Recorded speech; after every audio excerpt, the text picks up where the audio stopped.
Hi, this is Anissa Berriochoa for Communication 101042, and this is my presentation on the journey of the grape, a look at the making of Moscato through the eyes of Robert Mondavi.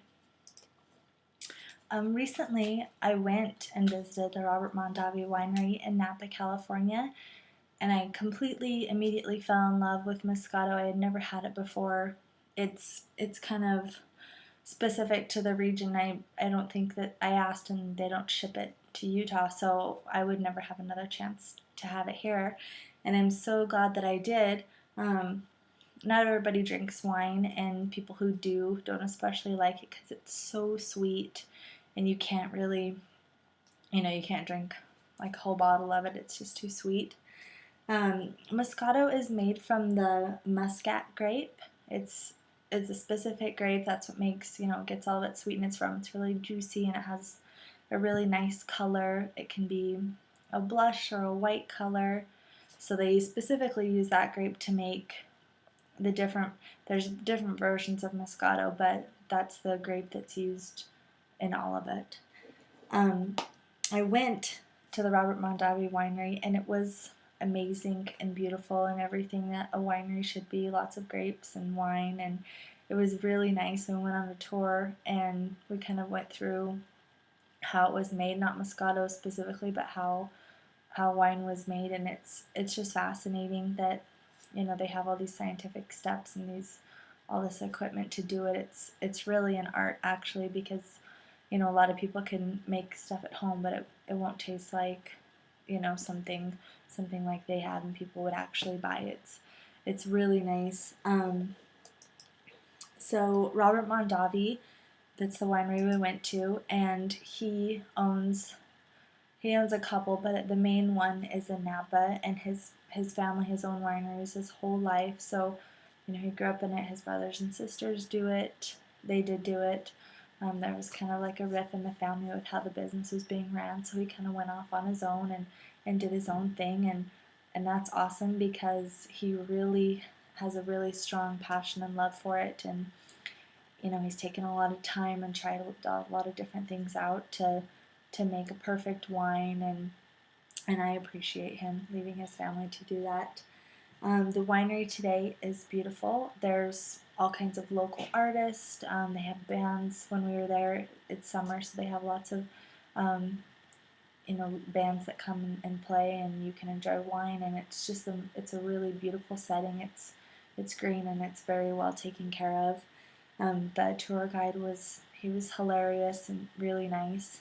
So he talked to us a little bit about why Robert Mondavi loves Moscato, and so we got to try some, and he kind of perfected it.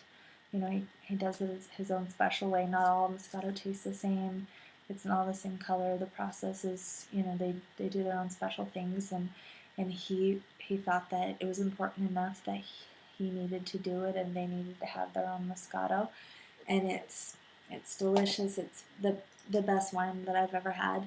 Moscato is a sweet Italian dessert wine. It's very sweet. I love sweet things. I don't really care for the wine that's really dry, and that's what people drink. That's what most people drink, a red or a blush or a white wine, and I don't really care for any of those. I don't like my wine warm, so red wine doesn't do it, and white wine's just too dry. But this is perfect for me. It's like a dessert. They're grown all around northern Italy, most of them, but they're in Africa. They're all over the world. There's just different hybrids and breeds of grapes. They breed them with other things. The seeds, I don't know exactly how they're grown, but some of the grapes at Robert Mondavi, they said, were from like 1886, just very old strands of this plant. So they're all over the world. The main ones made from Moscato come from Asti in northern Italy. It's very underappreciated in the United States. Like I said, most people don't like how sweet it is.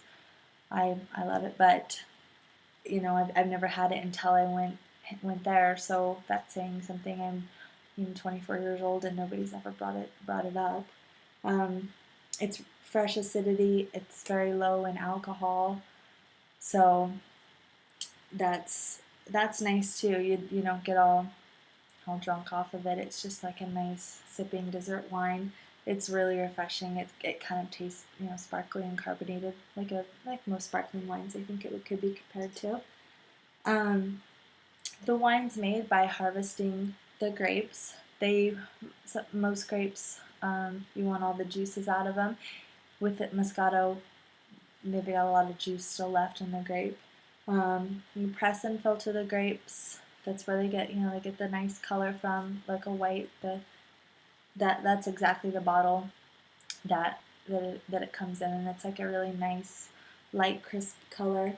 Then you do the vinify process. These ones are done in cold, like steel, like big steel barrels, and it's cold pressed.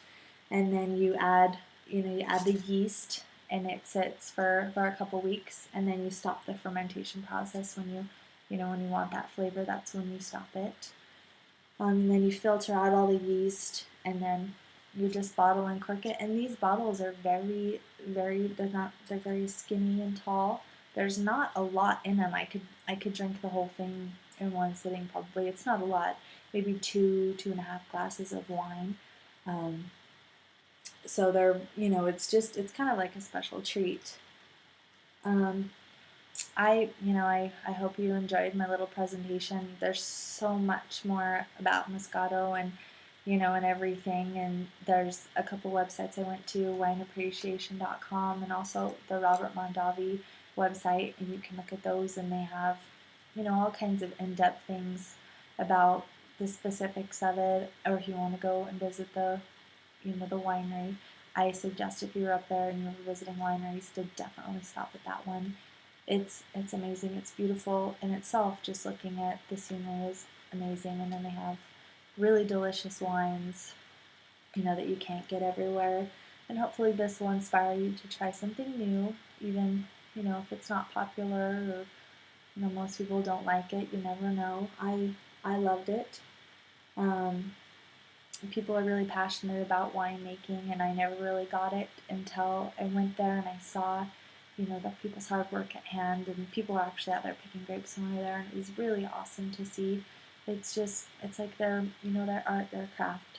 Robert Mondavi said, "Wine has been with civilized man from the beginning, and it'll be with us till the end." So, these are some of the websites I went to: wineappreciation.com, also wineanorak.com, and then, like I said, the Robert Mondavi website's really nice, and you have to be 21, and they kind of, if you're not, takes you to underage drinking websites, so it's also very, socially sound. So check those out. Yeah, I hope you enjoyed it.